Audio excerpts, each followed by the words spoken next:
Rome, the ruler of nations.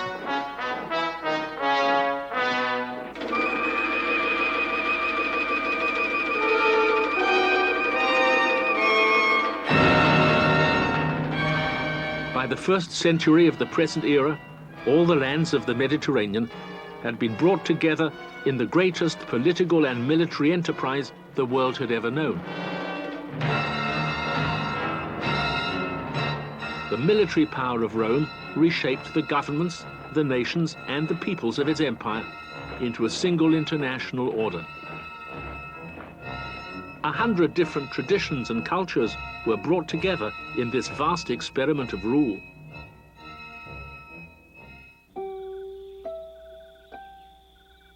Its effect on the Jews, its effect on all peoples, would be profound.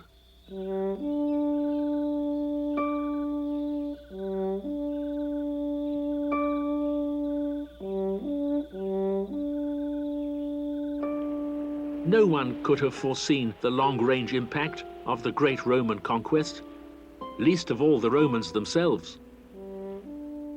The world as all men had known it was coming to an end, brought to a close in part by the power of Rome. The centuries that lay ahead would bring with them dramatic change. Rome would not cause that change. Rome itself would be swept up by it, helpless in the face of forces greater than its own.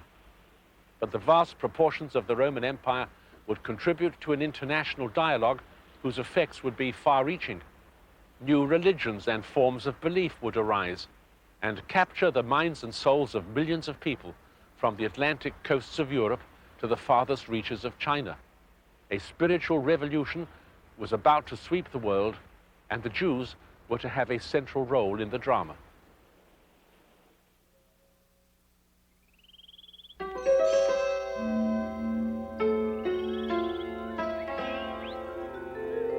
At the beginning of the present era, the Jews lived scattered throughout the Roman Empire. Centuries of trouble in their native land of Judea had driven many of them to find homes in other countries of the East and the Mediterranean. In this Greek-speaking world, the word for the dispersion of a people was diaspora. Diaspora, it was a fundamental and inescapable element of Jewish life. At least 3 out of every 4 Jews lived outside of Judea. There were Jewish communities in Egypt, Greece, and Asia Minor, in Babylonia, and in North Africa. Home for the Jews might be a rich seaport on the coast of the Mediterranean, or a remote outpost of trade in the desert of what is now Morocco.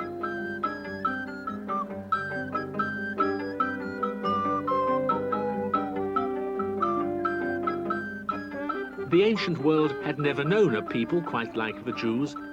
A book, the Bible, was at the center of their worship. A book and a body of law.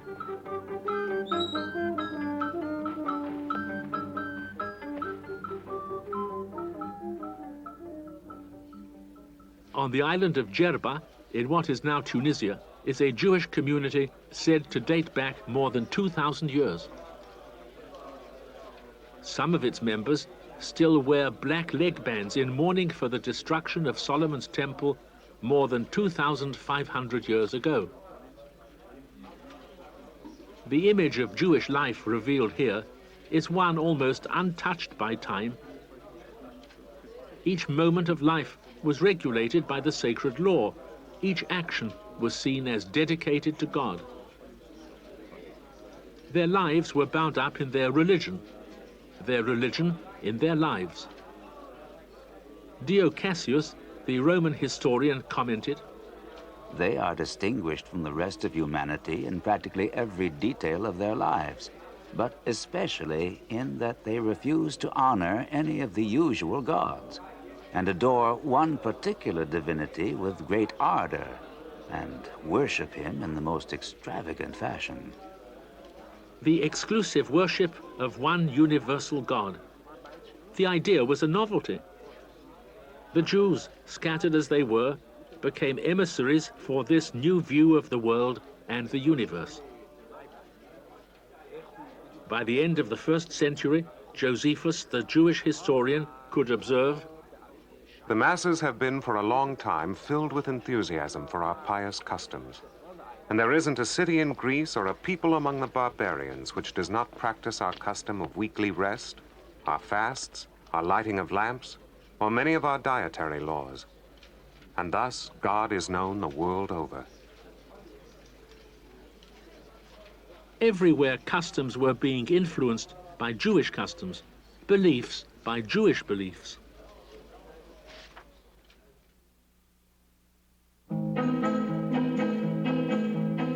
The city of ancient Rome.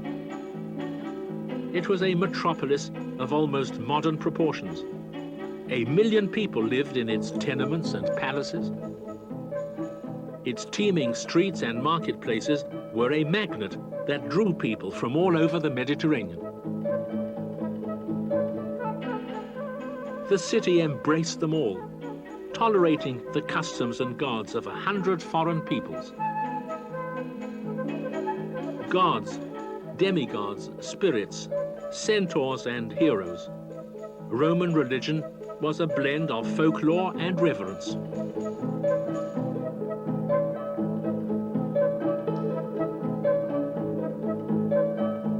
Out of this mixture came a single popular culture.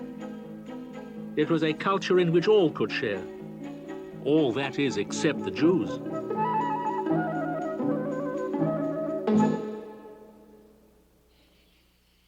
Here in Ostia, the port of ancient Rome, at the mouth of the river Tiber, lie the ruins of a synagogue whose foundations date back to the 1st century. The Jews, alone among all the peoples under Roman rule, did not worship Roman gods, nor could they obey Roman laws if doing so meant violating their own sacred customs. Rome was powerless to change their ways, powerless except by force of arms. But the issue seemed a minor matter, a question of custom and belief. And so the Roman government granted them the right to be different. With official toleration came increasing acceptance of Jewish ideas as well.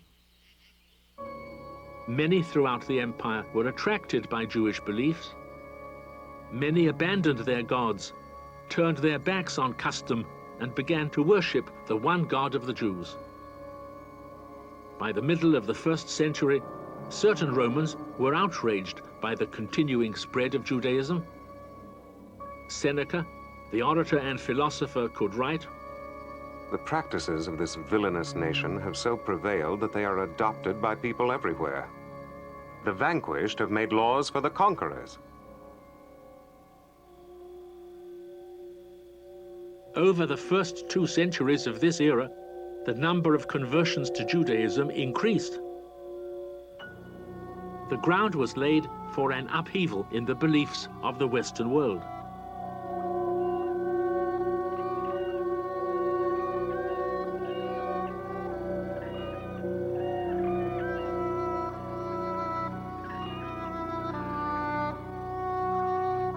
In the early years of the 1st century, a man called Jesus, said to be from Nazareth, began his preaching here on these shores of the Sea of Galilee.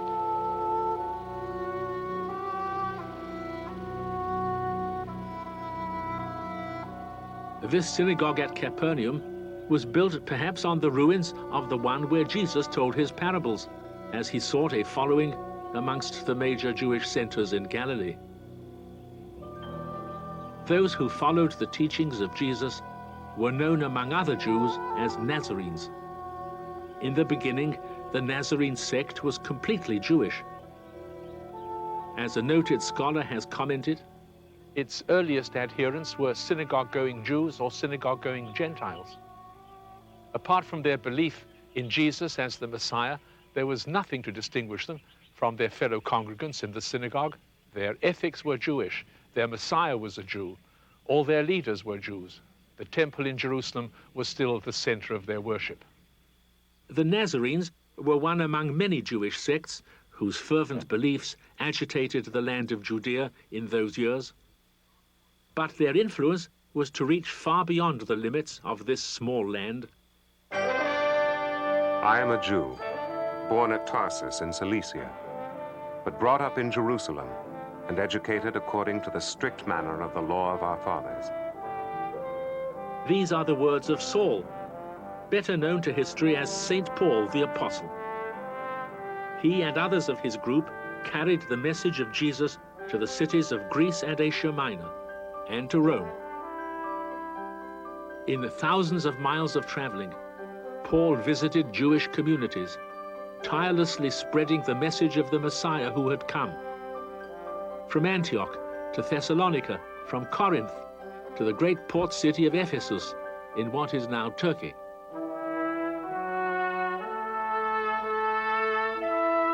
Where fields of grass now lie, once there was a harbor crowded with ships.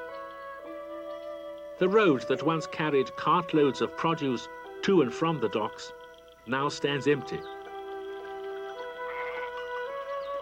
It was in this place, about the year 53, that Paul made his home. For 3 months he taught in the synagogue. For 2 years he gathered followers among the Jews and among the Greeks who were sympathetic to Jewish teachings. This city, the second largest in the eastern Mediterranean, became a major center for the Nazarenes. Although his had been a Jewish sect, Paul welcomed new followers without having them convert to Judaism. By not imposing the Jewish laws, Paul made it easier for thousands in this center of commerce, artistry, and learning to turn to the worship of the one God. So many converts did he make in Ephesus and other cities that local citizens thought that their traditional gods were being abandoned. In this theater, about the year 55, an excited crowd gathered to protest the spread of the new sect.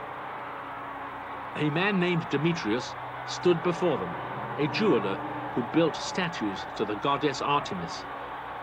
Fearing that the new religion would destroy his livelihood, he called upon his audience to attack the Nazarenes. There was a near riot, put down finally by government officials. Paul was forced to leave the city. He may have gone, but he left behind a Nazarene sect, firmly rooted in the Greek-speaking world of Asia Minor and the Aegean.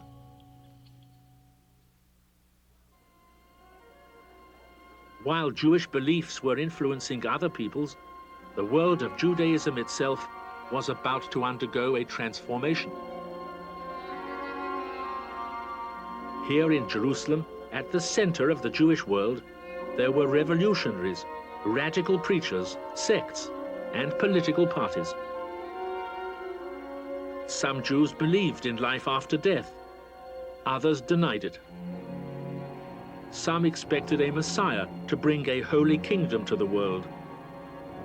Others called for armed rebellion against Rome, at whatever cost. After more than 100 years of Roman rule, there was one fervent hope shared by all: the hope that God would overthrow Rome and restore Judea as a holy land. In the year 66, the people of Judea rose in arms to liberate themselves from Roman rule.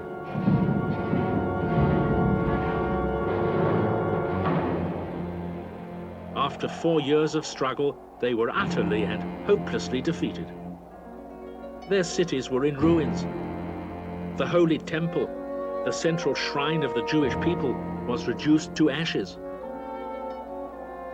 Tens of thousands were enslaved. Where once a diversity of religious groups had clamored for support among the people, there was now a profound silence.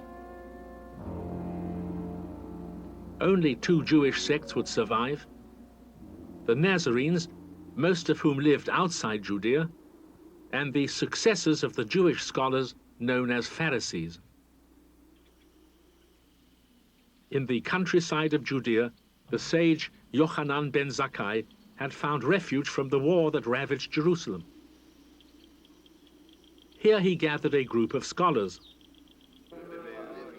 Now that the Jewish laws were in danger of being forgotten, the scholars found younger men to whom they could be taught. When a man mastered the learning of his people, the scholars ordained him rabbi, which means master or teacher.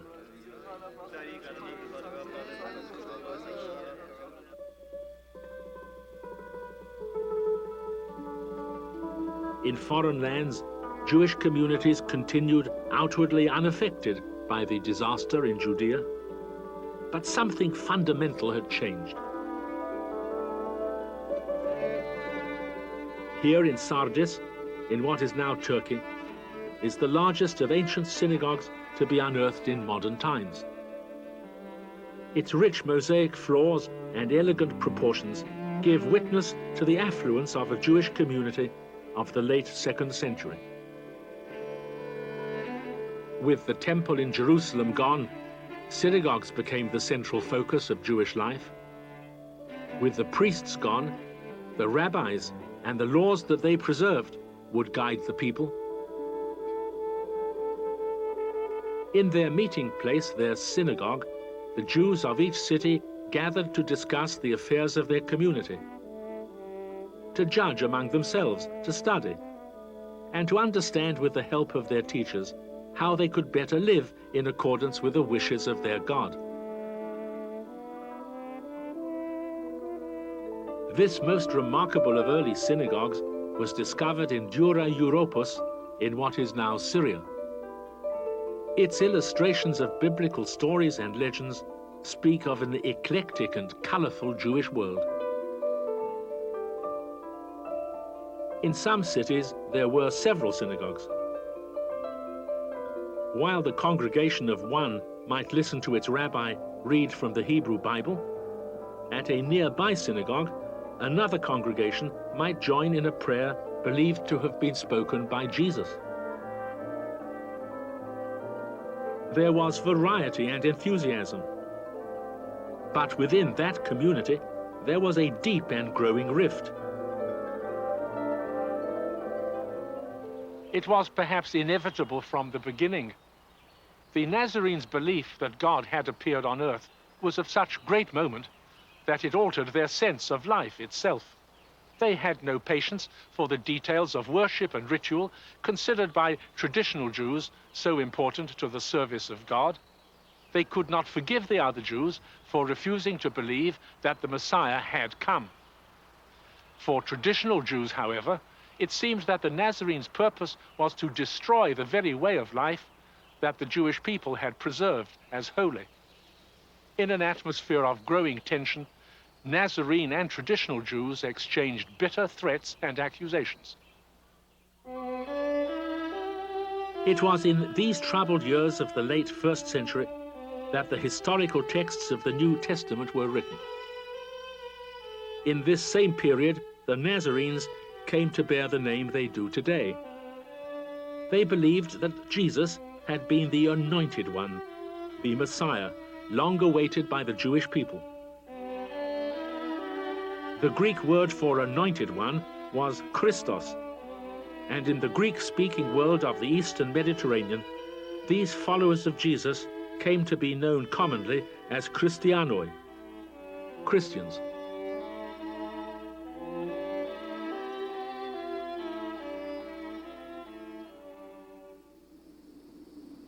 In the land of Judea, where the Christian movement had begun, the Jewish people still waited for the Messiah, still waited for the sign that God would free them from the rule of Rome. In the year 130, Hadrian was emperor. He proposed to build a Roman city on the site of destroyed Jerusalem, a shrine to Jupiter on the ruins of the temple. In 132, the people of Judea, encouraged by the rabbis, rose in revolt. They were led by Simon Bar Kokhba, believed by many to be the Messiah come at last. Rome sent in its legions from Syria, from Egypt and Arabia. Other legions were dispatched from Britain and the provinces of the Danube.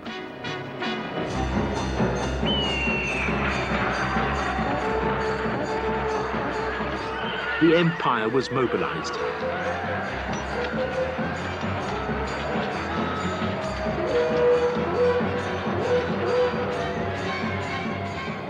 By 135, Judea lay in ruins. Dio Cassius, the Roman historian, recorded the result. 580,000 Jews died in battles and in raids. The number of those who perished from hunger, disease, and fire was past counting. Nearly all of Judea became a desert. On the ruins of Jerusalem, a pagan city was built. Jews were forbidden to enter it on pain of death. Where once the holy temple had stood, Hadrian constructed his shrine to Jupiter. He obliterated the Jewish state and renamed the country Palestine. The land would never recover. Slowly over the succeeding centuries, it would sink into poverty and neglect. Gone was the hope of a Jewish nation restored by force of arms. Gone were the political dreams of the people. Perhaps one day it might happen, when God willed it. But now in devastated Judea, if there was any hope remaining, it lay elsewhere. If no government could establish the sacred rule of Jewish law, then another way would have to be found. 60 years before, following the first Judean revolt, a group of scholars had founded an academy of Jewish learning and ordained the first rabbis. Now in Galilee, the rabbis of this same academy continued the work of gathering and editing the traditions of their people. The Hebrew Bible was given its final form. The oral traditions of law were preserved and compiled. About the year 200, a text of sacred study was produced that would come to be accepted everywhere throughout the diaspora. It would be known as the Mishnah, literally that which is repeated, for it was memorized and recited by its students. If someone builds on the Sabbath, how much must he build to have broken the Sabbath? He who builds, however little, has broken the Sabbath. The Sabbath is also broken if he who collects grass collects enough to fill the mouth of a young goat. The Mishnah interpreted the laws of the Bible, laws of agriculture, of civil and criminal matters, of marriage and divorce, of the Sabbath and the holy days. With Judea destroyed, with the central authorities of the Jewish world gone, it was the Mishnah that helped define the duties of Jewish life throughout the far-flung cities of the diaspora. It was the Mishnah and its study that would keep the Jewish community together.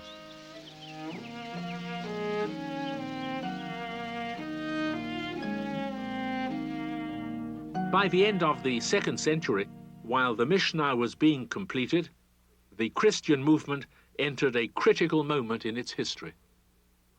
Throughout the Roman world, Christianity was now recognized as distinct from Judaism. The growing Christian movement a special threat to the ways of Roman people.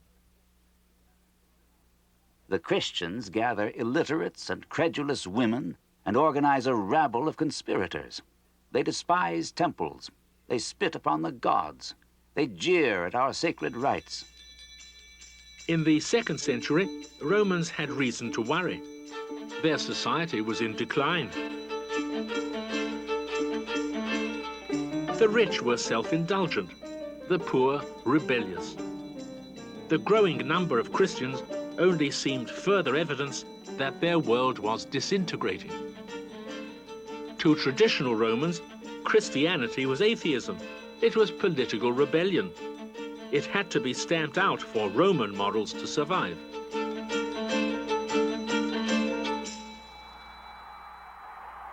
In Roman amphitheaters, Christians who refused to worship the Roman gods were torn apart by wild beasts. During the reign of Septimius Severus in Carthage, Alexandria, Rome, and Corinth, Christians were burned to death and beheaded.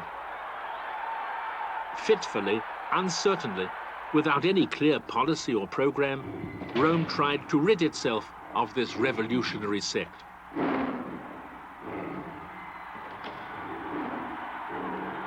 Though Roman rulers acted in the name of tradition and morality, their vicious acts made a mockery of their own cause and strengthened the cause of the Christians instead. The Roman Empire was the greatest state structure the classical world ever produced.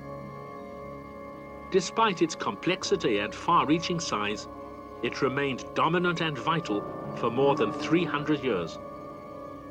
But like most products of human endeavor, it could not last forever. Some states may suffer sudden and cataclysmic downfall through invasion or revolution. A great many others, however, deteriorate slowly from within.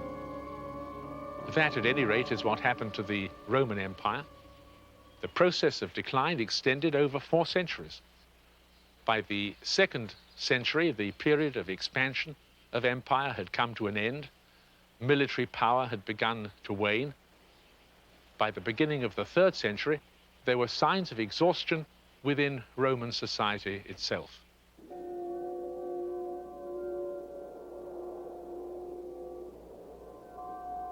Every day, one could see the wealthiest men of yesterday turn to beggars. So wrote Herodian, a Roman historian who witnessed the decline of the 3rd century. The rulers began with wars and murders, bringing on a multitude of calamities. Provincial cities were desolated.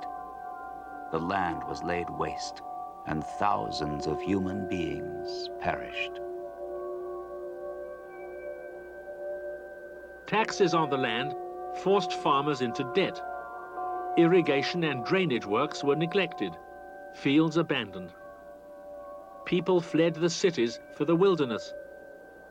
The empire was rapidly depopulated. By the middle of the 3rd century, anarchy swept the Roman world.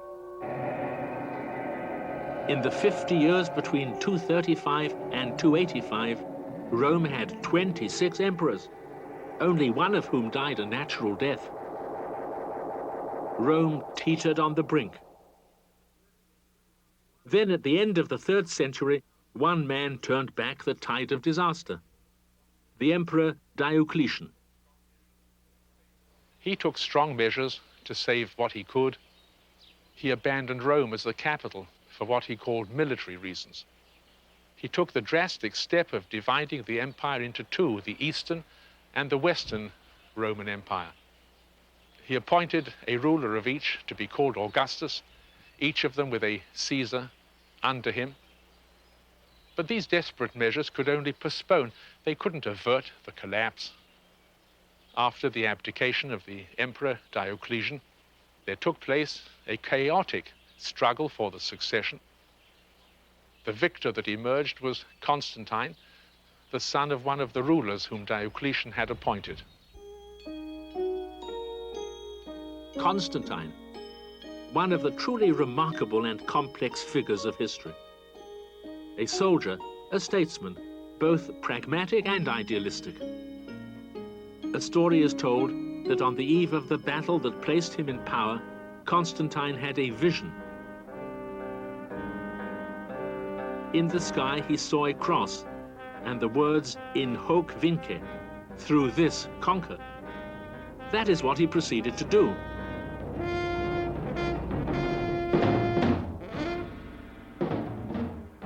In a short time, the entire empire was under his control. Over the years, Christians had remained steadfast and determined. Their numbers had grown in the face of Roman anarchy and repression. Now, when Constantine needed dedicated support to rebuild the empire, he turned to the Christians for assistance. He made Christianity his own religion, the Christian movement an ally of the state in re-establishing order throughout the Roman world. In the year 330, on the site of the ancient city of Byzantium, the Emperor Constantine dedicated Nova Roma, New Rome, as eastern capital of the empire. It was from New Rome, soon to be called Constantinople, that Constantine's successors were to reach out and force obedience to the state. By the end of the 4th century, polytheism was all but outlawed. So too were certain forms of Christianity. An imperial religion had to be universal, Catholic. It could not tolerate dissent. Christian bishops, once victimized by police, soon were giving the police commands. Those persons who deviate, even in a minor point of doctrine, from the tenets of the Catholic religion shall be considered heretics. Their polluted contagions shall be expelled from the cities and driven forth from the villages. There shall be one Catholic worship, one salvation. Within this world, the Jewish people occupied a unique position. Even after 200 years, the common roots of Christianity and Judaism were apparent to all. Christians and Jews shared most of the same holy days. Their religious services were parallel in many ways, with readings from the scriptures and psalms sung to Jewish music. It is perhaps remarkable that the emperors of Christian Rome did not outlaw Judaism altogether. It was tolerated, but it was put in an inferior status. Intermarriage between Christians and Jews was forbidden. Conversion to Judaism was punishable by death. Over the course of the following centuries, the imperial edicts grew harsher and the anti-Jewish laws more repressive. But the empire was in its final stages of decline. Roman border defenses were weakening. In the final decades of the 4th century, a wave of people invaded from Asia. The Hanai, they were called, the Huns. Their hordes broke upon Europe, driving other tribes before them in terror. Ostrogoths, Visigoths, and Huns ravaged the Balkans from Italy to the Black Sea.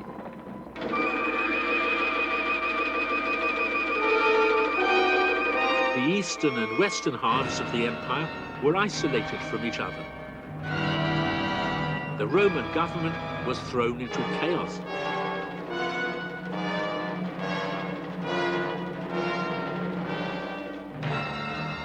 For 20 years and more, the blood of Romans has been shed daily between Constantinople and the Julian Alps. These words are from a letter written in the year 396. Rome has to fight within her own borders, not for glory, but for bare life. Rome's army, once victor and lord of the world, now trembles with terror at the sight of the foe. The Roman world is falling. The city of Rome itself was besieged, and in the year 410, it was sacked by the army of the Goths. There was nothing left that could be called the Roman Empire. Its eastern half withstood the onslaught and survived, but with a new identity and a new name, the Byzantine Empire. Its western half was fragmented and destroyed, broken into areas of rule that would eventually shape the map of modern Europe.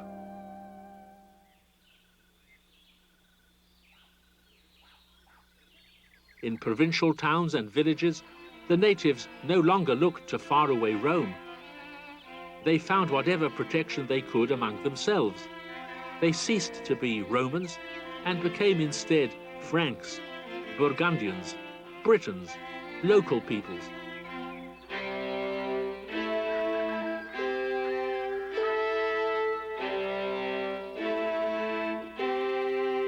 The one group that stood apart in this European world were the Jews. In the few communities where they lived, they were considered Roman citizens, living with the privileges and disabilities given them by a Rome that no longer existed. A Rome whose only remaining representative was a bishop, affectionately known as the Father, the Papa, the Pope.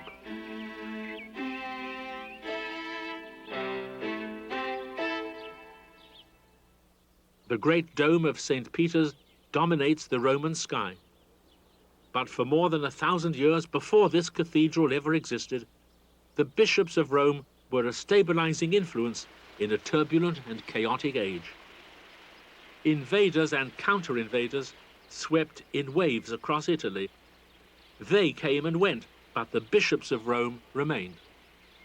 Long after the Roman emperors had fled, long after the Senate had ceased to exist, long after one civil government after another had collapsed, the institution of the Church remained, and with it there also remained the recollection of Rome as the capital of an empire.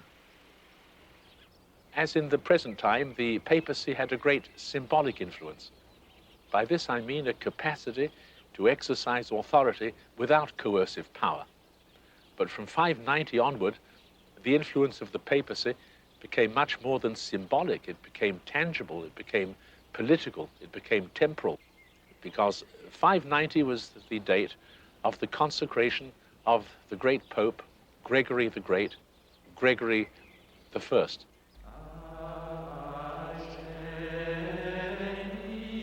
Gregory came to power as the last vestige of Roman rule slipped away in the West. The bishops of far-off Constantinople could no longer enforce their will in Europe. Theirs became the Eastern Orthodox faith. In the West, Gregory guided the bishops of Christian Europe and helped to shape a Catholic church based in Rome. This was to be the central institution of European life, keeping alive the remnants of Roman knowledge and culture in a time that would come to be known as the Middle Ages.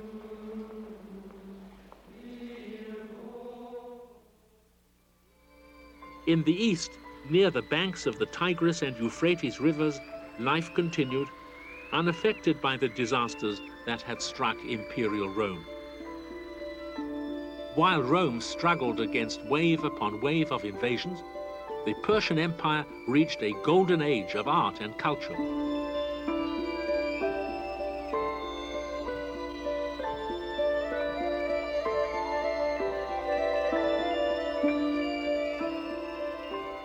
Near the ancient city of Babylon was the major center of Jewish life in this day. 500,000 Jews maintained a presence begun more than 1,000 years before.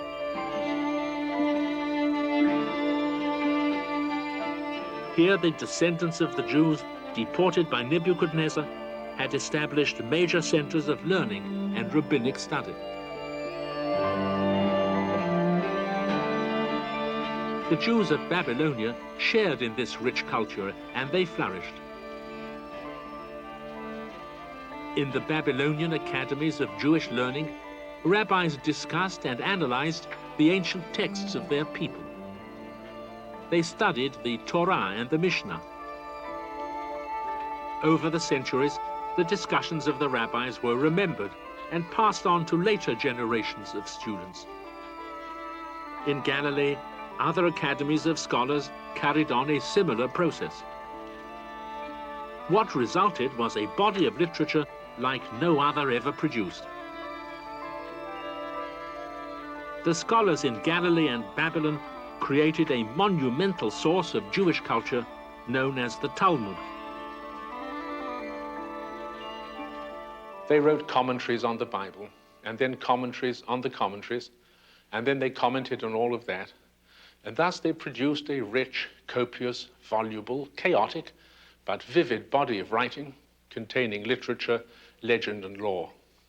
A page of the Talmud in Hebrew and Aramaic goes on and on forever, without any periods or commas or points of punctuation. The Talmud cannot be read, it has to be studied, it has to be learned. Study, learning, that is what the word Talmud means. In form, the Talmud is a discussion of the Mishnah, which was produced in Galilee. At the center is a passage from the Mishnah. Surrounding it is a running dialogue of the rabbis' remarks and their arguments, along with stories, legends, and miscellaneous teachings. There are precise legal discussions of ceremonial, civic, and moral duties. There are maxims, popular proverbs, prayers, parables, and fables of Jewish and heathen folklore. It is a storehouse of information on law, history, medicine, and astronomy, on science and magic, on commerce and agriculture. This very original and unsystematic way of teaching was described by one of the rabbis in a commentary on Genesis, Bereshit Rabbah. I quote, "It is all like an impenetrable thicket of reeds. What does the clever man do? He cuts a path and enters, and then he cuts more reeds and penetrates further. In the end, he has made a clearing, and others begin to enter by following his path." The Talmud became an entire culture in itself. And although one group of Jews, the Karaites, rejected its authority, for Orthodox Jews everywhere, it became the central theme of life and thought unto this very day.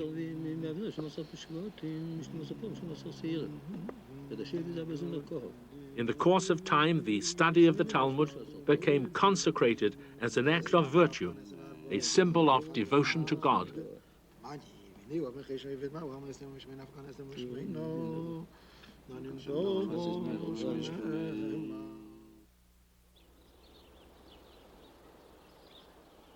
The world of the Jews had grown by dispersion. Their communities extended from Persia to Morocco and Spain, from Central Europe to the Sahara. Their central idea had triumphed, the idea of the unity of God, and therefore the coherence of nature and of human destiny.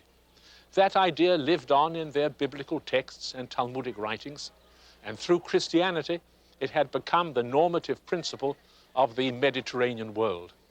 So Christians and Jews were in antagonism, but between Judaism and Christianity, there was a deep underlying consensus about the purpose and direction of human destiny.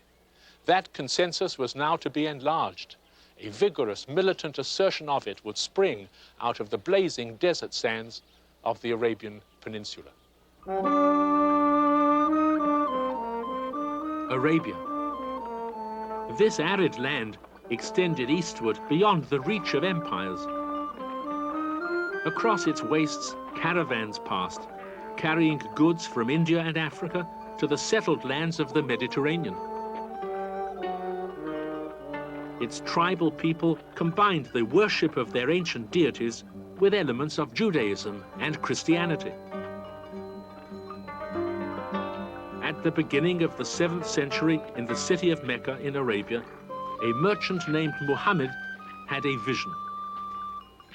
In it, the angel Gabriel commanded him to spread word of the one God to all the Arab peoples. In the streets and markets of Mecca, he called upon his listeners to submit utterly to the will of God. Islam, the new religion would be called, literally the submission. His preachings were rejected violently in Mecca, and after escaping a plot on his life in the year 622, he fled to the city of Medina. Muhammad was not a man to be easily thwarted. He collected an army of 10,000 men and marched to Mecca, which he conquered. What now happened was almost beyond belief. The armies of Muhammad and of his successors, the Khulafa as they were called, the caliphs, captured one after the other Damascus, Jerusalem, Egypt, Baghdad, Persia. The armies of Islam fought their way to the gates of Byzantium before being stopped. Throughout Asia Minor, Christian communities fled before the invincible sword of Islam.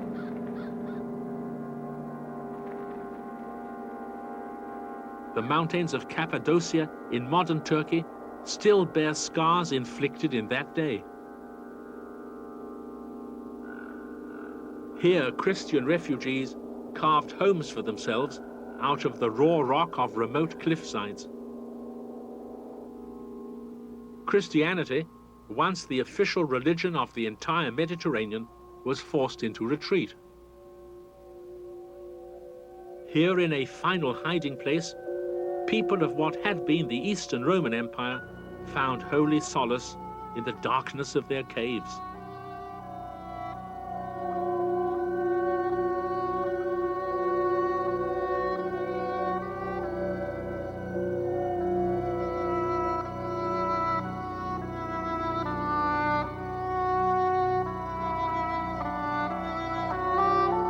A portion of the Byzantine Empire would survive for centuries to come, but it had lost forever its sway over the southern and eastern Mediterranean.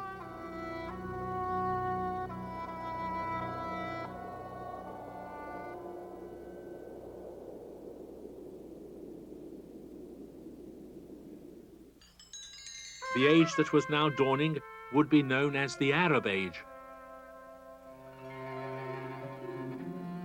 By the early 8th century, 100 years after the death of Muhammad, his faith, Islam, dominated vast areas from India all the way to Spain. Across the transformed lands of Syria, Arabia, Egypt, and Persia, the successors of Muhammad sought to unite all men in a single community of Islam.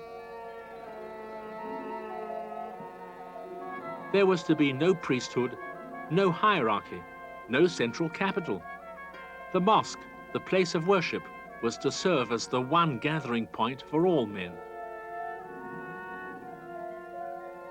The adherents of this new faith would now scale great heights in literature, philosophy, art, architecture, and mathematics. It is said that throughout his lifetime, Muhammad spoke to his followers while in states of divine inspiration. The words that he uttered were written down. Eventually, they would be collected into a single volume. It would be known as the Quran, the sacred scriptures of Islam.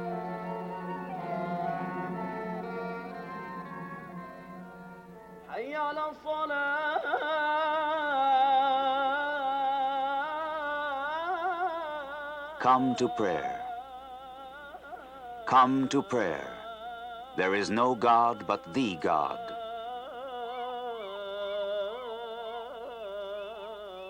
There are 5 duties: prayer, almsgiving, fasting, the declaration of faith, and the pilgrimage to Mecca. They are the 5 pillars of Islam. 5 times a day, the faithful turn towards Mecca, responding to the summons of the muezzin.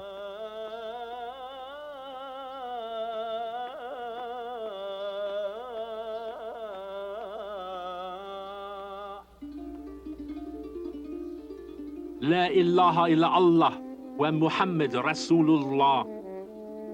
There is no God but the God, and Muhammad is his messenger.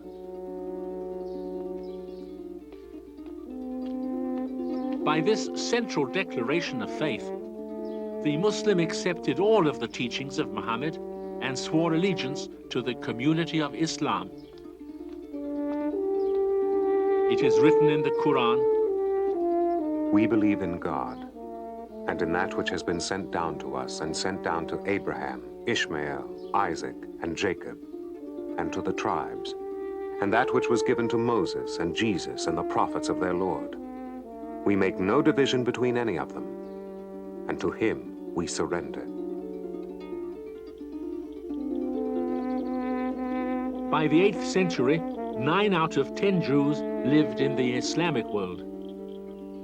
Jewish communities from Persia in the east, across North Africa to Spain in the west, were linked by this international culture.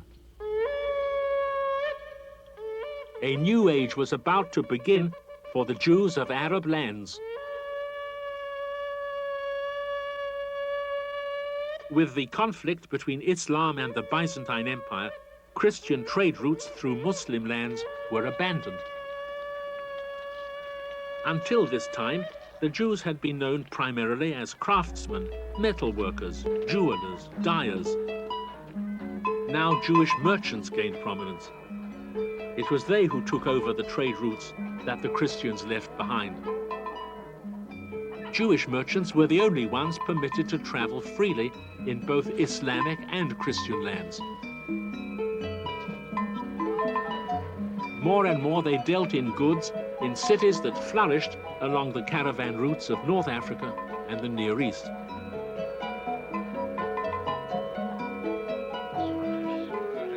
Already there were Jewish settlements in countries ringing the Mediterranean. Merchants traveling between them relied upon these communities for assistance and support. The Jews of these communities benefited in turn from the trade the merchants brought them. Step by step, working with their kinsmen, they established commercial ties between East and West, creating an international trade that linked the expanding territory of Islam with parts of the world as distant as England, India, and China. Never before had Jews found themselves in such a position.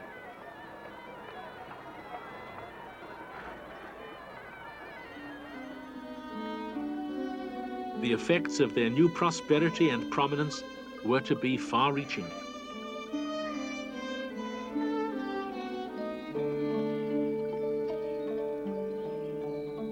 In the land of Spain, now under Islamic rule, Jews joined enthusiastically with Muslims in developing what would become one of the great ages of Jewish and Islamic life. Jews would share in the government, the scholarship, the arts and sciences of this new world. To the north, Christian Europe was about to burst forth with creative energy, drawing upon the resources and scholarship of Jews from Mediterranean lands. A new chapter of history for the Jews and for all the world was about to unfold, a chapter to be written on the continent of Europe.